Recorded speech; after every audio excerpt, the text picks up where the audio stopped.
Assalamualaikum Waalaikumsalam warahmatullahi wabarakatuh.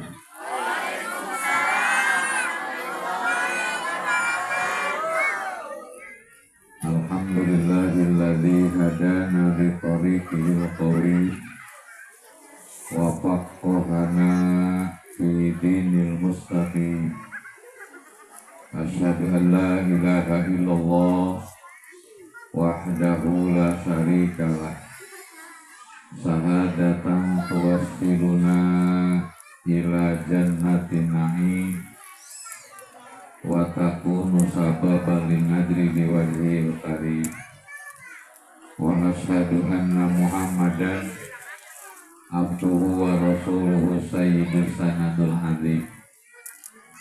Allahumma sholli wa sallim ala sayyidina Muhammadin wa ala alihi wa sahbihi ulil fadlil jasim. Usi nafsi wa iyyakum bitaqwallah faqad fazal muttaqun. Subhanaka la ilma lana illa ma 'allamtana innaka antal alimul hakim. A'udzu billahi minasy syaithanir rajim. Bismillahirrahmanirrahim. Subhanalladzi asra bi'abdihi lailan minal masjidil haram ilal masjidil aqsa. Al-ayah. Wallahu a'lam bimuradi. Bismillahi masyaallah la yasuqul khaira illallah. Masyaallah la yasrifus su'a illallah. Masyaallah wa ma bikum min ni'matin fa minallah. Masyaallah la haula wa la quwwata illa billahil aliyyil azim. Hadratul kiram Jamiatul Masyayikh wal Asatidz wal Asatidzah, pengasuh Majelis Taklim keluarga besar DKM Masjid Jami At-Taqwa yang saya hormati dan semoga Allah muliakan. Juga tidak mengurangi rasa hormat saya kepada beliau walaupun tidak disebut namanya satu persatu. Nafahanallahu fituli hayatihim, amin ya Allah ya Rabbal. Kita doakan para ustadz dan para ustadzah semoga panjang umur, amin. Diberikan kesehatan, amin. Rezekinya diberikan keberkahan. Mudah-mudahan istrinya ditambah kesolehannya, ibu. Belum juga selesai udah monyong. Jajaran panitia peringatan Hari Besar Islam yang dikaitkan dengan Isra Mi'raj sebagai ujung tombak dalam acara, mudah-mudahan tidak jadi ujung tombok dalam acara PHGD ini, termasuk panitia yang nekat ini. Nekatnya gimana? Acara di musim hujan, acaranya lesehan, tidak pakai tenda. Ini jagoan nih. Katanya berkah keluarga Masjid Jami At-Taqwa beserta Ibu Majlis Taklim, Allah memberikan anugerah pada kesempatan ini. Malam-malam ke belakang terus diguyur hujan, tapi malam minggu sekarang dalam acara Isra Mi'raj di At-Taqwa Allah memberikan anugerah, tidak diberikan hujan, amin ya Allah ya Rabbal alamin. Juga aparatur pemerintah dari atasan sampai bawahannya yang saya hormati, hadirin Bapak Ibu yang sama-sama hadir pada kesempatan ini yang saya hormati dan semoga Allah muliakan. Pertama-tama dan yang paling utama, marilah kita panjatkan puji syukur kehadirat Allah Subhanahu wa Ta'ala dengan ucapan alhamdulillah wa syukur ala ni'amillah. Allah memberikan anugerah kepada kita yang paling utama, anugerah yang paling agung. Pada kesempatan ini kita masih diberi nafas sehat, ketemu 2 tahun 2025. Kalau kita melihat banyak tetangga kita, saudara kita yang tidak bisa bertemu dengan tahun 2025, kita masih diberikan Allah.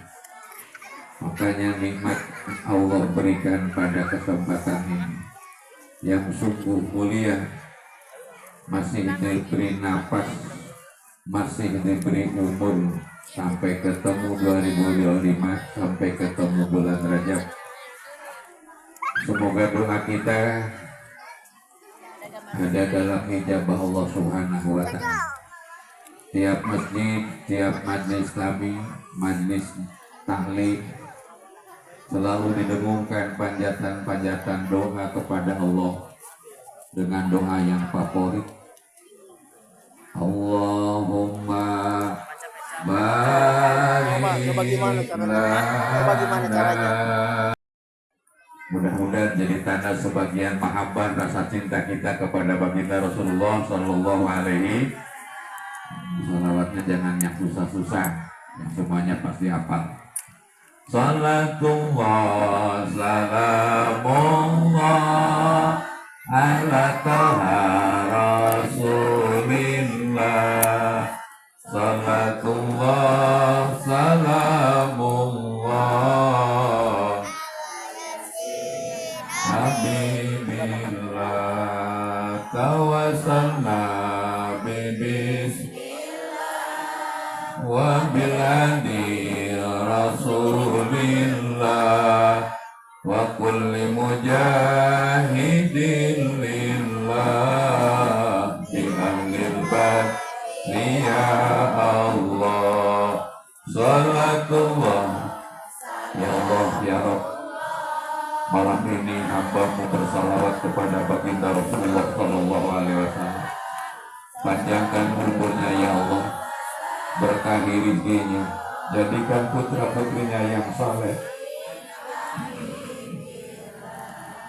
Ilahi salimil ummah minal afati wan niqmah wa min hamil wa min ghummah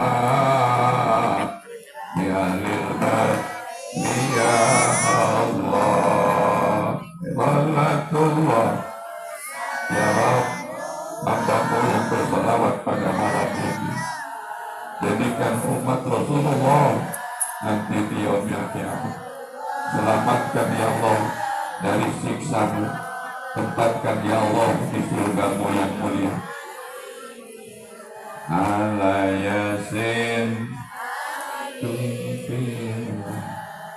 Mudah-mudahan berkah sholawat ya, semua urusan kita dimudahkan oleh Allah, amin ya. Putra putri kita disolehkan, amin ya Allah ya Rabbal alamin.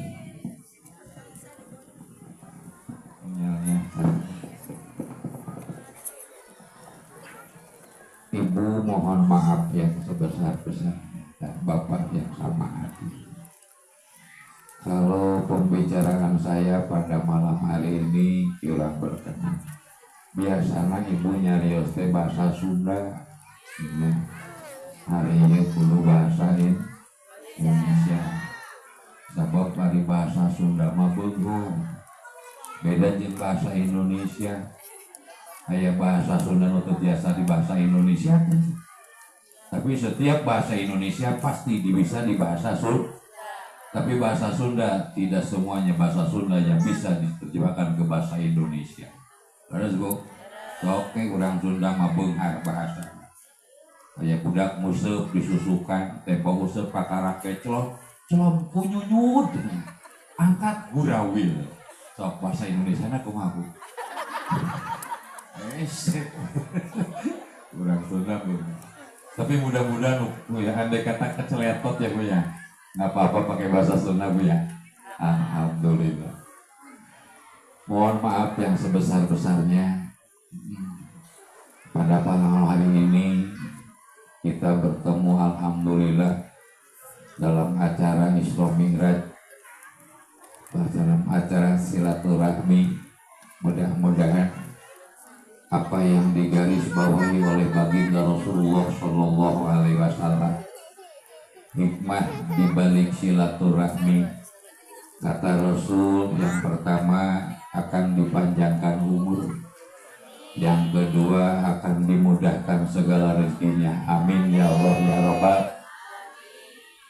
Setiap tahun mengadakan Isra Mi'raj dari tiap-tiap tempat.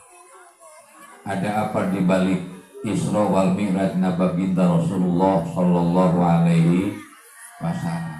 Beberapa ahli sejarah mengutip kejadian Isra wal Mi'raj.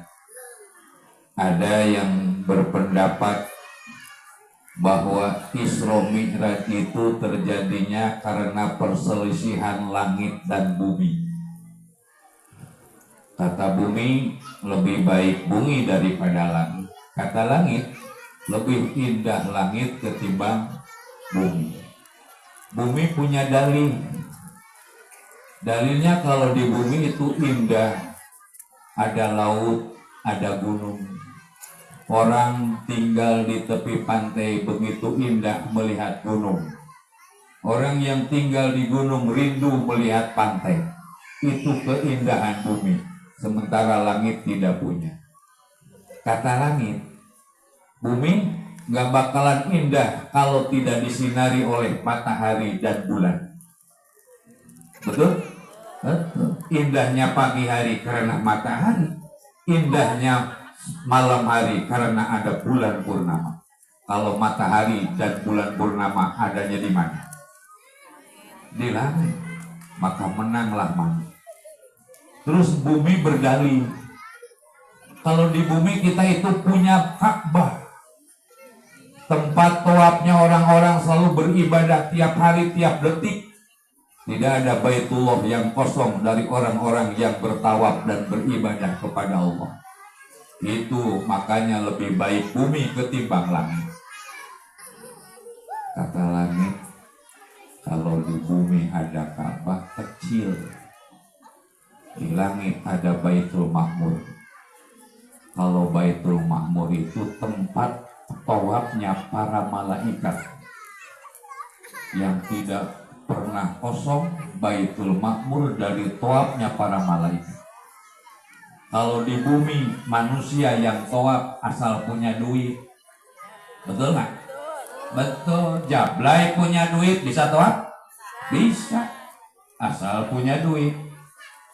Kalau di sana cuma malaikat ahli ibadah yang tahu. Bumi kalah lagi sama langit.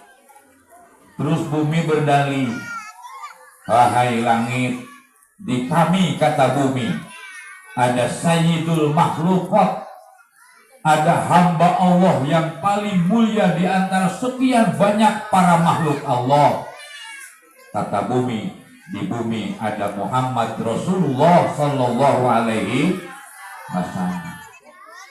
Rasulullah itu makhluk Allah yang paling mulia di antara sekian banyak makhluk. Sampai Allah bersabda, firman-Nya dalam hadis kursi, laula kalamma khalaqtul aflaq. Wahai langit dan bumi, andai kata kami tidak akan menciptakan Muhammad Rasulullah, kami tidak akan menciptakan langit dan bumi. Bumi tercipta, langit ada karena terciptanya Muhammad Rasulullah Sallallahu Alaihi Wasallam.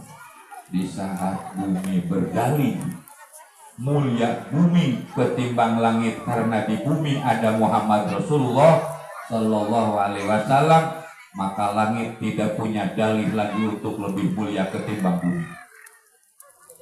Pada saat itu langit meminta kepada Allah, ya Allah ya Rabb, tolong injakkan kaki Muhammad Rasulullah ke langit. Maka permintaan langit diijabah oleh Allah, terjadilah Isra wal Mi'raj baginda Rasulullah Sallallahu Alaihi Wasallam. Yang kedua, ahli sejarah menyatakan bahwa terjadinya Isra wal Mi'raj itu karena di saat Rasulullah Sallallahu Alaihi Wasallam pada waktu tahun ke-11 setelah diangkat kenabian disebut Amul Huzni, tahun berduka cita, tahun kesedihan. Maka untuk memberikan kebahagiaan di saat Rasulullah sedang sedih, kalau kata anak-anak mah sedang galau, ya kita juga suka galau ya. Ada yang galau hari Rabu, ada bentar lagi ada datang tamu. Kamu takutnya Bang Sila apa Bang Emok apa Bang Yahuja? Muhammad Rasulullah pada waktu itu sedang galau. Disebutnya juga amul haji, amul tahun keprihatinan. Kenapa baginda Rasulullah ada waktu itu waktu galau, waktu kesedihan? Karena ditinggalkan oleh orang yang sangat dicintai. Yang pertama adalah Abi Thalib, pamannya beliau. Semenjak ibunya tidak ada di usia 4 tahun, Muhammad Rasulullah diasuh oleh kakaknya Abdul Muthalib. Diasuh sama eyangnya Abdul Muthalib. Diasuh sama Abdul Muthalib cuma 2 tahun. Abdul Muthalib meninggal, langsung Abi Thalib pamannya jadi orang tua angkat. Di sana lama sampai dewasa, sampai ketemu dengan Rasulullah. Pas di saat Abi Thalib mau meninggal dunia, Nabi Muhammad selalu berdoa, ya Allah, tolong berikan hidayah untuk Abi Thalib supaya iman kepada Allah. Abi Thalib disuruh mengucapkan 2 kalimat syahadat, asyhadu an la ilaha illallah wa asyhadu anna Muhammad Rasulullah. Abi Thalib bibirnya terkunci, tidak sanggup mengucapkan 2. Sampai baginda Rasul meneteskan air. Orang yang dicintai, orang yang banyak jasanya, di saat kembali kepada Allah tapi tidak bisa mengucapkan 2 kalimat syahadat. Subhanallah, itu galaunya Nabi Muhammad. Orang yang sangat berjasa di saat pulang kan, sampai baginda Rasul berdoa menangis untuk diberikan hidayah kepada Abi Thalib. Allah memberikan hidayah biar Abu Thalib iman kepada Allah dan kepada baginda Rasul. Maka Jibril datang kepada baginda Rasulullah SAW membawa wahyu dari Allah. Kata Jibril, innaka la tahdi man ahbabta walakinnallaha yahdi may yasha. Hai Muhammad, kamu tidak bisa memberikan hidayah walaupun kepada orang yang dicintai olehmu. Walakinnallaha yahdi may yasha. Urusan hidayah dan taufik itu milik hak petonya dari Allah Subhanahu. Makanya pada malam ini ibu-ibu dan bapak-bapak yang sama-sama hadir, maka saya husnudon ini orang-orang yang dapat hidayah dan taufik. Amin ya Allah ya Rabbal. Kadang yang jauh datang, yang dekat juga datang. Kadang-kadang ini mah di sono bu di sono Jatiragas, kalau ada maulid Rajab yang jauh pada datang, dekat yang dekatnya enggak. Itu Jatiragas. Nah, itu peristiwa kayak onta Makkah bu. Kita dari Indonesia pas waktu hajian 200 lebih datang ke Mekah untuk melaksanakan ibadah haji dan orang Mekahnya yang dekat enggak melaksanakan ibadah haji. Kok bosan ada orang Mekah yang dekat tapi nggak bisa melaksanakan ibadah haji? Banyak. Ada onta Mekah, ada kambing Mekah, kakak, mata yang jauh datang yang deket enggak, itu kayaknya teman onta Mekah itu. Makanya ini anugerah dari Allah Subhanahu wa Ta'ala. Yang kedua, kenapa baginda Rasulullah pada waktu ini disebut tahun duka cita? Karena yang ditinggal oleh istri yang tercinta namanya Khadijah. Ya Allah ya Rahman. Makanya bagi ibu-ibu, andai kata ibu meninggal sementara si bapak selalu mengenang kebaikan ibu, kata Rasul, itulah istri calon ahli surga. Ya Allah. Dan tapi bapak sama ibu mau duluan apa belakangan? Nah, mau latihan? Iya, nanti aja gimana bukan, biasanya ibu dulu. Ayo, Kanjeng Rasul sama Khadijah meninggal duluan mana? Khadijah. Yang jauh enggak ada, yang dekat aja di Indonesia, Bu. Pak Harto sama Ibu Tin duluan ya, Bu ya. Iya. Terus Pak Habibie sama Ibu Ainur duluan mana? Deket lagi ini Pak SBY sama Ibu Ani duluan mana? Kalau ibu sama bapak mau duluan mana? Aduh bingung nih Bu. Pak pengen yang soleha tapi minta didoanya pengen duluan bapak. Subhanallah. Sampai Rasul bilang ini merindukan Khadijah supaya datang kembali. Malah ada kecemburuan Aisyah di saat Rasul selalu terbayang Khadijah. Sampai dia Rasul lupa memanggil Aisyah, dipanggilnya Khadijah. Subhanallah. Kata Aisyah, ya Rasulullah, ada apa sih di balik kepergian Khadijah? Rasul tidak menjawab, cuma ada nada sedih. Itulah istimewanya Khadijah. Takut ibu kalau meninggal duluan, bapaknya selalu mengenang kebaikannya. Itulah ibu calon ahli surga. Tapi kalau ibu meninggal, bapaknya malah beda. Datang ke pekerjaan, datang ke kantor. Di mana ibu sudah meninggal? Ya, yes, saya merdeka. Waduh, istrinya meninggal, suaminya bilang, yes, merdeka. Kenapa merdeka? Waktu itu ibu istri saya bilangnya gini, langkahin dulu mayit saya. Jangan berani-berani berdua. Subhanallah. Mudah-mudahan ya, ada kenangan baik andai kata Allah menakdirkan kita untuk pulang lebih dulu. Ya, menakdirkan untuk selalu dikenang kebaikan kita. Minimal oleh keluarga merasa kehilangan dengan kepergian kita. Itulah tanda-tanda yang saleh. Pernah Bapak saya konsultasi dengan Mas Duki. Bapak tahu Mas Duki? Kalau cek orang Sunda tuh Mas Duki teh udah aki-aki. Jadi disingkatnya udah kakek-kakek. Kalau Sundanya kakek-kakek anak yaki. Jadi kalau saya singkat jadi saja Mas Duki. Pak, Bapak udah berpengalaman.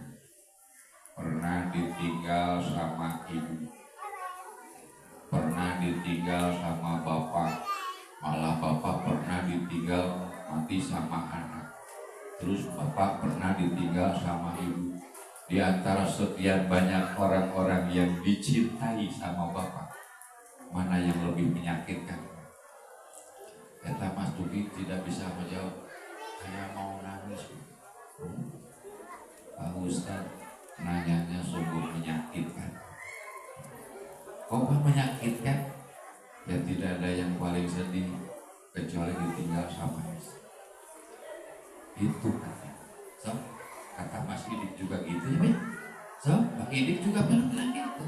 Kata Bang Idik, baru sekarang aku paling terada berandingan ditinggal istri, rasanya alhamdulillah. Pinter ngalagunya. Ibu kalau baca Quran bisa nggak? Alhamdulillah. Mau saya tanya, kalau Quran itu berapa juz, Bu? 30 juz. Suratnya ada berapa? 140. Surat pertama Al-Fatihah, surat kedua Al-Baqarah, yang ketiga Al-Imran. Nah, saya mau nanya aja nih, Al-Imran yang suka dibaca kayak Buya. Nanti ibu sama bapak terusin. Aku bapak juga suka baca Quran kan Pak? Bisa juga dites. Terusin ke Buya. Saya baca dari surat Al-Imran awalnya, kan ibu terusin. Bismillahirrahmanirrahim. Alif Lam Mim. Allahu la ilaha illa huwal hayyul qayyum. Terus ibu? Itu ayat kursi itu. Bapak suka baca Quran nggak Pak? Alhamdulillah. Pak, Bapak terusin panggil Bapak. Bismillahirrahmanirrahim. Qul huwallahu ahad. Ibu tuh masih Bapak mah gampang, kalau yang ibu susah. Ya Allah ya Rahman. Itulah kejadian Islam. Makanya baginda Rasul langsung ya diangkat oleh Jibril menghadap ke Allah Subhanahu wa taala. Jadi satu pelajaran bagi kita. Semua manusia pasti mengalami galau ya Bu. Ya, Bapak dan Ibu juga sama. Ya Allah ya Rahman. Kan sayangnya itu bedanya gini Bu. Apalagi sama bapak-bapak, kalau ketemu lagi galau, lagi pusing, bukannya mendekat kepada sajadah seperti mendekatnya Rasul kepada Allah. Baginda Rasulullah di saat galau, Jibril menjemput untuk menghadap kepada Allah Subhanahu. Itu satu curi teladan bagi kita, andai kata ketemu dengan galau, ketemu dengan sulit, setelah baginda Rasul untuk mendekat dan menghadap kepada Allah Subhanahu. Lain dengan kita, kalau kita lagi pusing, lagi bapak-bapak lagi galau, cari doran pancing. Ada yang suka banyak pancing? Iya, katanya ibu-ibu, bapak, ibu suka main pancing Bu? Itu menghilangkan stres. Kalau saat anak saya itu orang tambah stres Bu. Ya iya tambah stres. Cek kurang Sunda mah kalau begini udah. Ya pagi-pagi udah kopi habis 13 kopi 2 bungkus lagi, melototin pelampu aja. Subhanallah. Pas dapat ikan lele, dapatnya dibilang juri. Ini dibilang anjing. Udah tahu lele anjing. Pas mau diambil lelenya jatuh. Itu lele jadi juri. Pas nyamuk ketemu anjing, mau dipegang jatuh juri. Tunggu lele. Tuh orang stres yang mancing itu. Subhanallah. Oh, dari belakang. Ibu-ibu tahu galau bikin status satu orang pada tahu. Ya Allah ya Rahman. OTW. Subhanallah. Itu jadi contoh pelajaran. Makalah Jibril menjemput baginda Rasulullah Shallallahu Alaihi Wasallam untuk menghadap Allah Subhanahu Wa Taala. Itu sebagian ahli sejarah terjadinya Isra Mi'raj itu seperti itu. Makanya menghadap kepada Allah Subhanahu wa Ta'ala. Yang menjadi pokok ya Isra Mi'raj itu karena baginda Rasulullah Shallallahu Alaihi Wasallam akan diberi amanah yang sangat-sangat berat. Sebab andai kata atasan memanggil bawahan, langsung suruh menghadap kepada atasan, pasti itu urusannya lebih penting. Satu contoh kecil, andai kata kepala desa ya diperintah sama bupati lewat telepon, itu perintahnya nggak bakalan penting. Ya, tapi andai kata bapak kepala desa langsung dipanggil menghadap kepada bupati, otomatis ini urusan lebih penting. sekian banyak dari kewajiban yang diperintahkan oleh Allah Subhanahu wa taala, perintah Allah dititipkan melalui Jibril. Allah memerintahkan kepada kita sebagai umat Rasulullah diperintahkan untuk melaksanakan ibadah puasa. Allah mutus Jibril, Jibril nih turun bawa ketemu Muhammad, nih wahyunya. Kata Jibril datang kepada baginda Muhammad sallallahu alaihi wasallam membawa wahyu dari Allah untuk melaksanakan ibadah puasa. Kata Jibril, nih Muhammad, wahyu dari Allah. Ya ayyuhalladzina amanu kutiba alaikumus syiyamu kama kutiba alal ladzina min qablikum la'allakum tattaqun. Karena Allah padahal waktu tahun 2000 saya itu kori juara ketiga di Kabupaten Karawang. Yang alhamdulillah pada waktu itu pesertanya cuma 3 orang.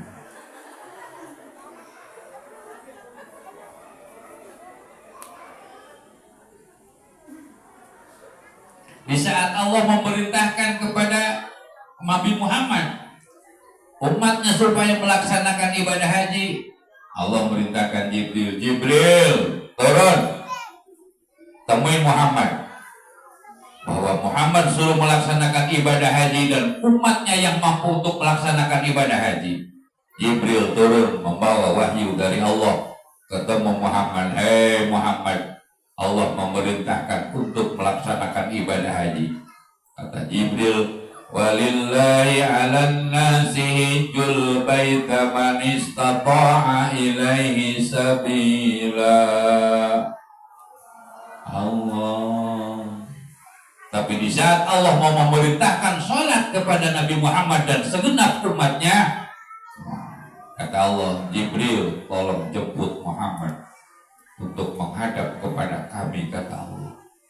Maka dijemputlah Nabi Muhammad untuk menerima amanah yang sangat berat, yakni amanah ibadah sholat lain dengan ibadah yang lain. Urusan zakat, Jibril turun kepada baginda Muhammad menurunkan wahyu. Muhammad puasa, haji. Tapi pas Allah mau memerintahkan ibadah sholat, langsung Muhammadnya dipanggil di hadapan Allah. Ya Allah, ya Rahman. Makanya sampai saat ini tidak ada ibadah yang paling berat kecuali ibadah melaksanakan ibadah sholat. Itu sudah digarisbawahi dan diperingati oleh Allah. Wasta'inu bis-sabri was-salat wa innaha lakabiratun illa 'alal khasihin. Yang hadir di sini udah ada yang usianya 60 tahun. Ada enggak? Ada. Ada yang 50 tahun, ada. Kalau usia 60 tahun dipotong usia anak-anak 10 tahun, berarti tinggal 50 tahun sudah melaksanakan ibadah sholat. Pernah enggak ibu mendengar adzan, hati bangga dan bahagia untuk bertemu dengan Allah? Nah, ayah ada di Cikampek Baru. Di saat yang mendengar adzan, hati berbunga-bunga untuk menghadap kepada Allah melalui ibadah sholat, ada enggak?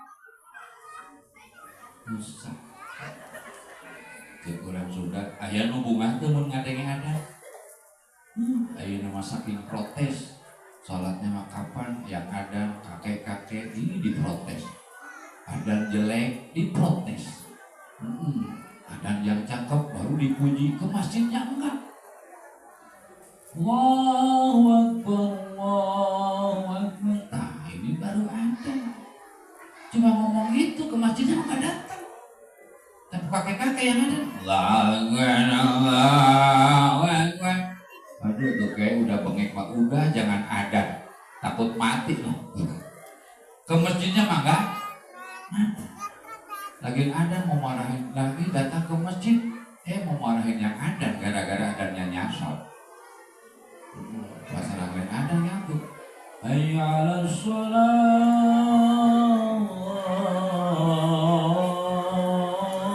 Allahu akbar. Hayya 'alas shalah pesanannya Allah. Gerimis hujan.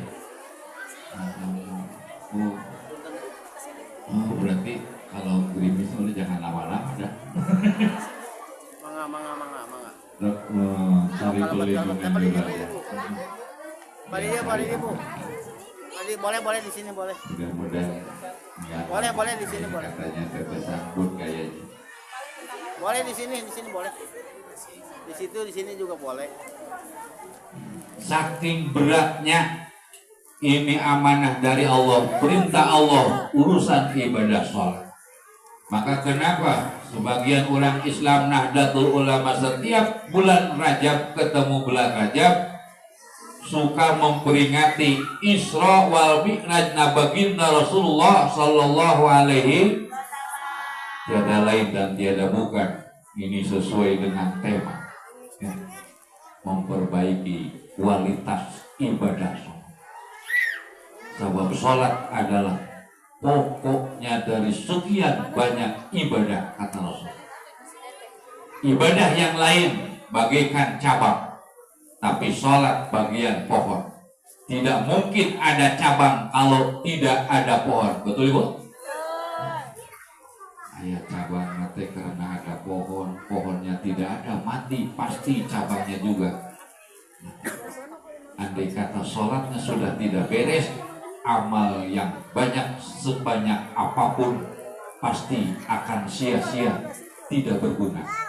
Makanya dalam Isra wal Mi'raj, seputar Isra wal Mi'raj selalu berbicara urusan sholat, sebab sholat adalah amal yang paling utama di antara sekian banyak amal. Rasul pernah bersabda seperti ini, as-sholatu mir'atul amal.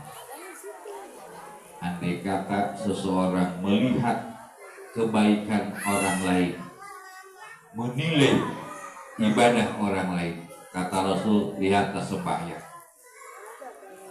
Andai kata sembahyangnya selalu tepat waktu, menjaga sembahyangnya, itu berarti amal orang tersebut ada keistimewaan di hadapan Allah.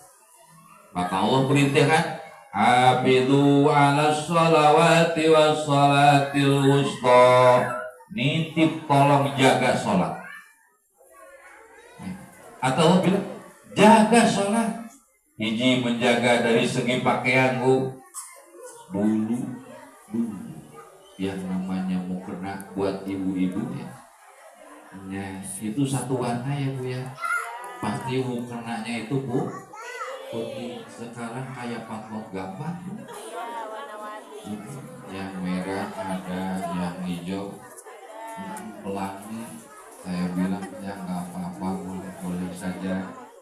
Walaupun ketumangku utamanya bahwa mukena itu putih, bukan berarti nggak boleh, tapi asal jangan pakai mukena batik aja. Ini takut ada gambarnya, sebab mengganggu orang.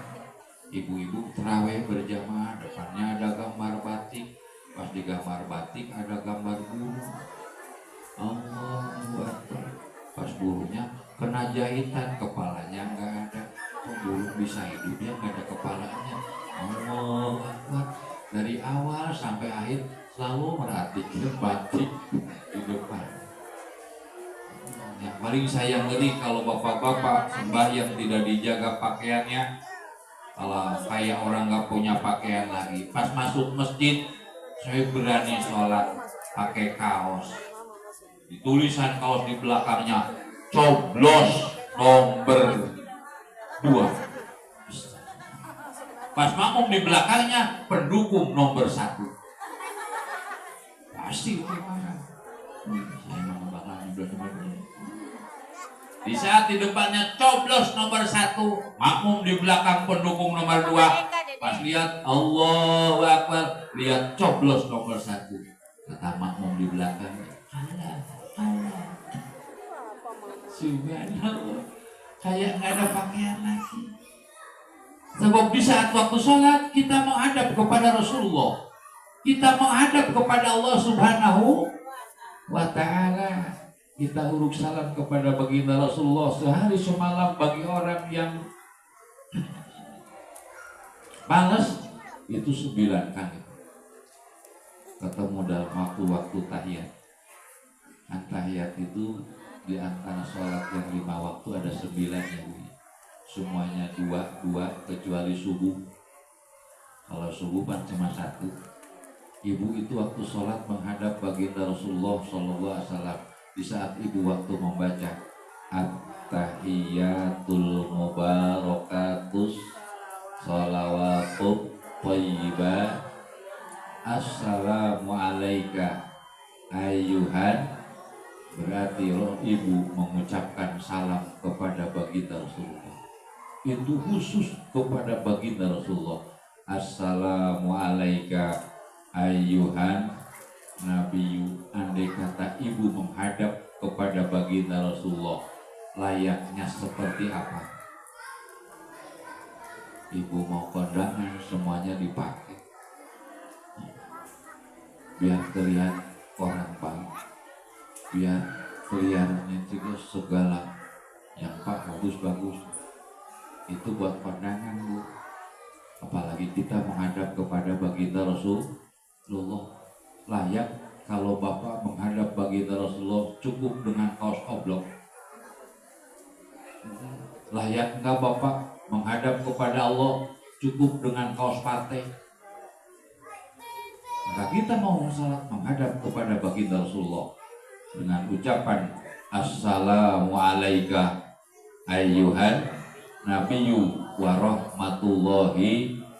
Makanya sebagian ulama dianjurkan untuk Bapak andai kata sholat berpakaian rapi, bawa surban, solenda, nih pakai di sini di pundak kiri, mau di pundak kanan juga nggak apa-apa. Itu sunnah Rasul. Cari minyak wangi.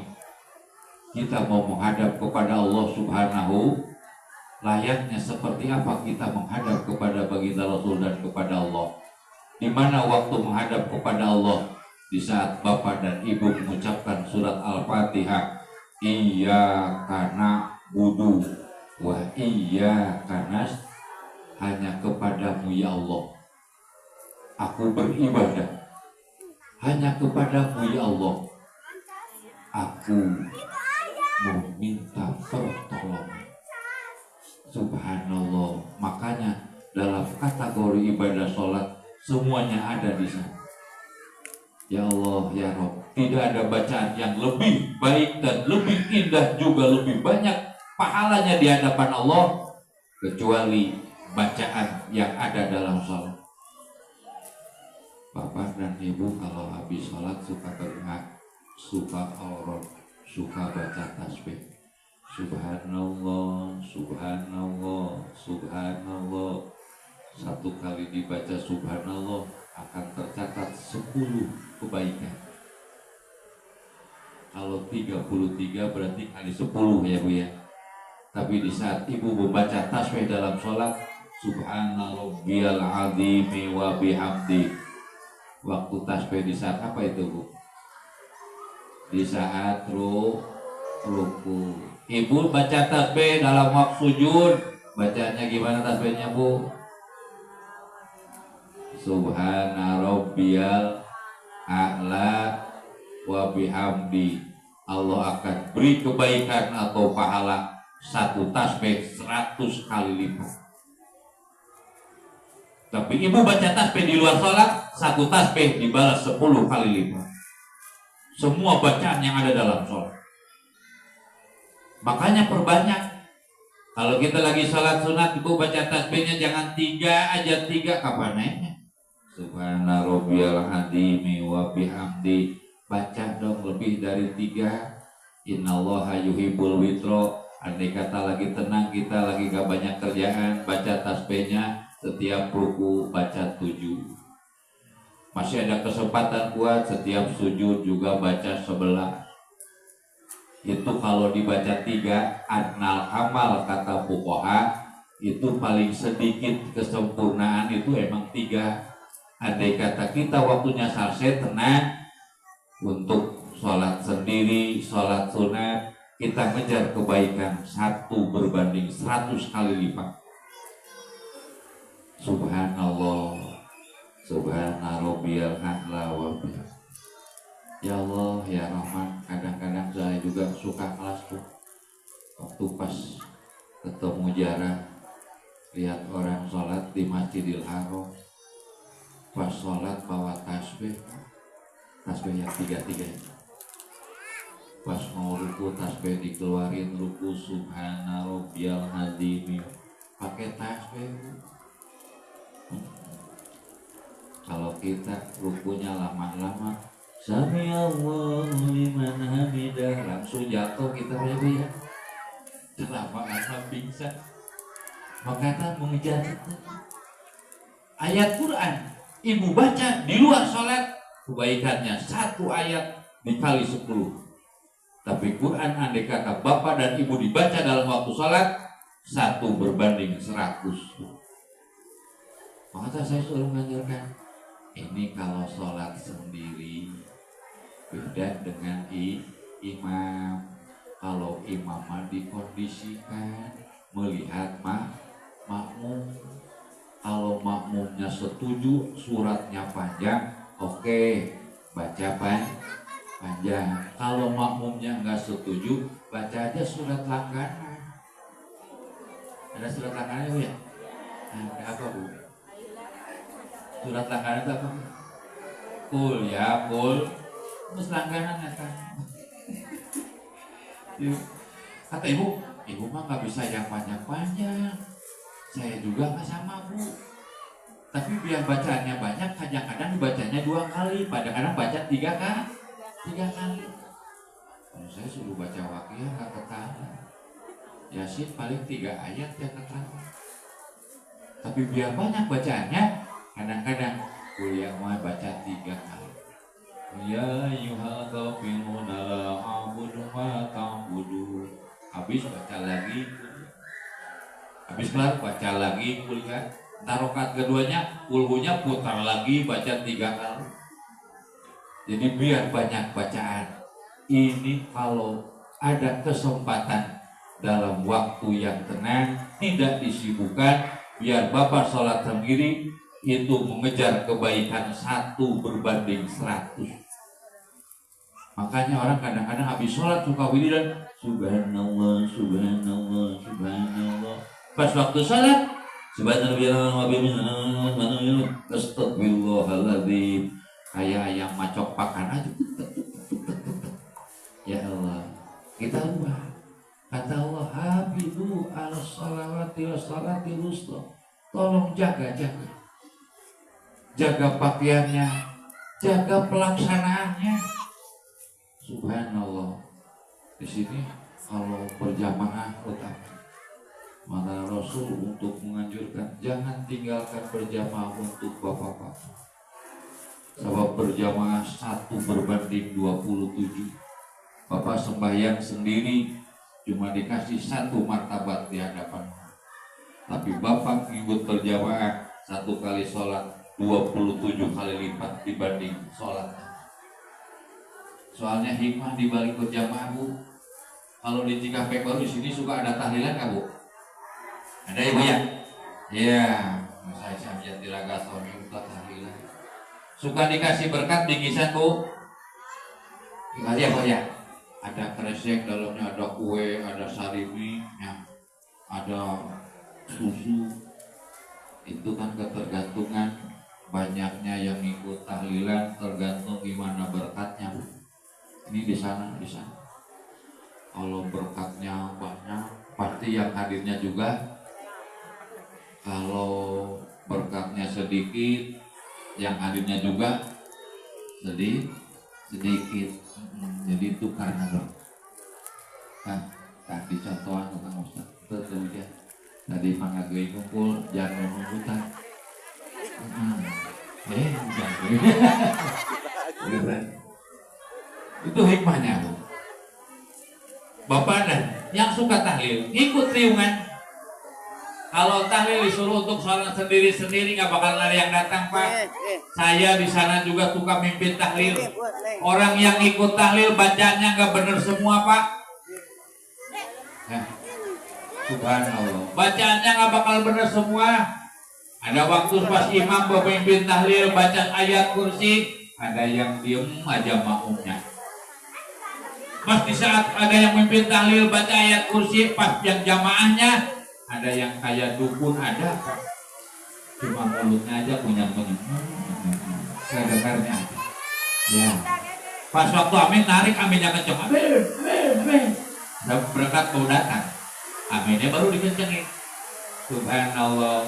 Padahal yang bacaannya itu gak bakalan bagus semuanya, juga bacaannya juga gak bakalan benar semuanya. Pas di saat tahlilan beres, pemimpin tahlil baca doa, amin, berkat turun. Berkatnya dibeda-beda nggak Pak? Nah, yang tadi diem aja tuh ayat kursinya udah jangan dikasih berkat. Kasih aja ini air putih berkatnya. Kenapa? Bacanya juga tadi diem aja ikut tahlil, nggak baca-baca diem aja. Tapi pas ditutup doa, beres tahlil, semuanya dikasih bingkisan tanpa terkecuali yang ada di lingkungan jamaah tahlil pasti kebagian bingkisan. Itu contoh berjamaah Pak. Pas kita masuk masjid ikut berjamaah, yakin yang berjamaah sholat di masjid gak bakalan semuanya benar Pak. Ya, ada yang patihannya oke, ada yang patihannya dek, ada yang patihannya dotlin, ada yang baca patihannya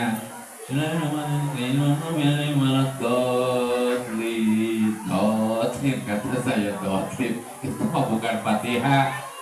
Kalau salah jangan dibaca amin, gitu aja.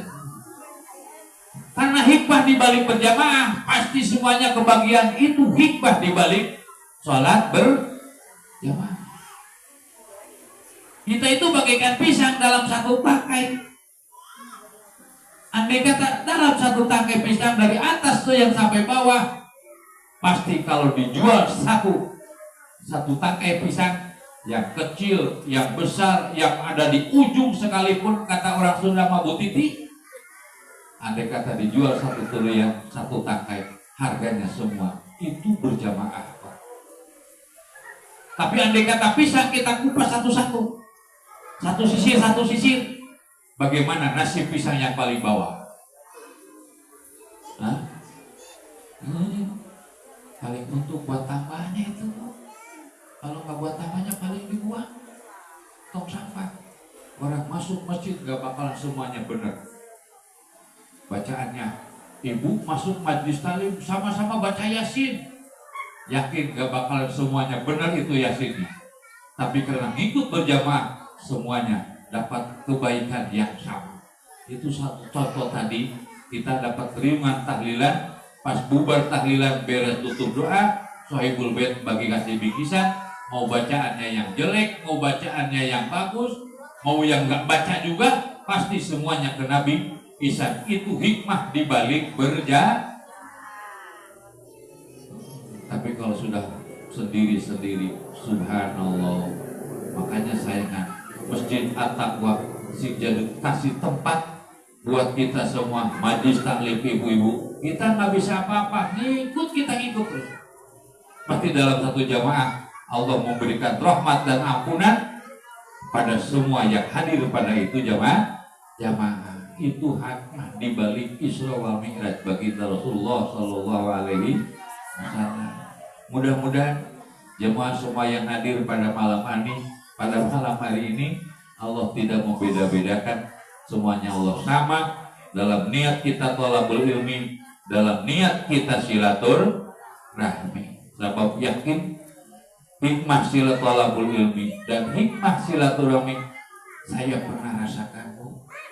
Kata Rasul, andai kata kamu bersilaturahmi, Allah mudahkan rezeki, Allah mudahkan milik. Itu terasa Bu, saya pernah ngalami. Pas pulang dari Tasik pengajian, pas pulang ongkos pas-pasan, buat mobil pas bensin, pas perut lapar. Dari Malambong saya telepon punya teman di Limbangan. Saya telepon, halo ada di rumah? Alhamdulillah ada, saya mau datang silaturahmi. Oke siap, saya tunggu. Pas saya datang ke Limbangan, masuk gang ke arah Cibiuk. Ya, pada kalau udah tahu, udah di Cibiuk saya hebat. Ngobrol sama teman udah lama, dijamu sama teman. Ya, subhanallah, ini berkah silaturahmi. Kata teman, tuh kita ngobrol sudah dari tadi, istri udah nyiapin buat makan, dikasih nasi lewat panas, sambal cibiuk dadakan. Iya, kata saya buat teman saya, udah sekarang makan dulu, sebab ngobrol sudah dari tadi. Mudah-mudahan hikmahnya seperti itu.